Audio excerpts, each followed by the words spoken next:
গরিব হওয়াটা অপরাধ নয়। তোমাদের এসব নিয়ে ভাববার দরকার নেই, তোমরা পড়াশোনা করে যাও।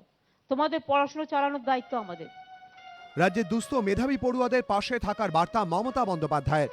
মঙ্গলবার মাধ্যমিক, উচ্চ মাধ্যমিক, আইসিএসসি, আইএসসি, সিবিএসই ও জয়েন্ট এন্ট্রান্সে রাজ্যের 137 জন কৃতীকে সম্বর্ধনা দেয় সরকার। আলিপুরের সেই অনুষ্ঠানে মুখ্যমন্ত্রী বলেন, বাংলার মেধা বিশ্ব সেরা, সেই মেধা দিয়েই রাজ্য থেকে বিশ্বকে জয় করতে হবে। অনেকে হয়তো পড়ার টানে তোমরা কখনো কখনো বিদেশে যাবে, এখানে ওখানে যাবে, সারা ভারতবর্ষে যাবে, কিন্তু একটা কথা আমি বারবার বলবো, রাজ্যের প্রয়োজনে, মাটির প্রয়োজনে, গৌরবের প্রয়োজনে, মাটিকে ভালোবাসার প্রয়োজনে, মায়ের প্রয়োজনে, আম্মার প্রয়োজনে তোমরা বাংলাতেই তোমাদের মেধা উৎকর্ষটা তোমরা বাংলায় দেবে, এবং বাংলা থেকেই তোমরা কিন্তু সারা বিশ্বকে কন্ট্রোল করতে পারো বলে আমি মনে করি।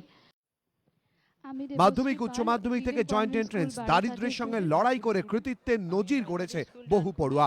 উচ্চশিক্ষায় তাদের পাশে দাঁড়ানোর আশ্বাস দেন মুখ্যমন্ত্রী। গরিব হওয়াটা অপরাধ নয়,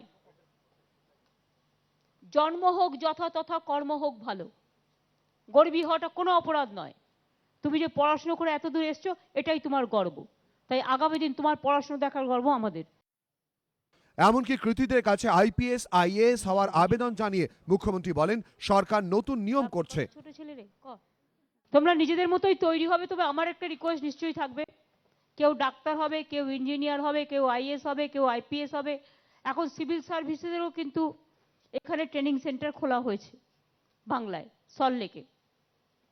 সবকিছু করেই সবকিছু হয়ে যায়। এমনকি ডাব্লিউবিসিএস কেউ দিলেও মনে রাখবে, আমরা গভর্নমেন্ট একটা পলিসি করছি, 8 বছর বাদে সে আইএস হয়ে যাবে, বা ডাব্লিউবিপিএস হয়ে যাবে, বা আইপিএস হয়ে যাবে। সুতরাং এগুলো আমরা সব ফর্মালিটিস করছি যাতে তোমাদের জীবনে অনেক সুযোগ আসবে। মেধাবী ও দুস্থ পড়ুয়াদের পাশে থাকার আশ্বাস দেওয়ার পাশাপাশি অনুষ্ঠানে শিক্ষাক্ষেত্রে সরকারের নানান পদক্ষেপের কথা তুলে ধরেন মুখ্যমন্ত্রী।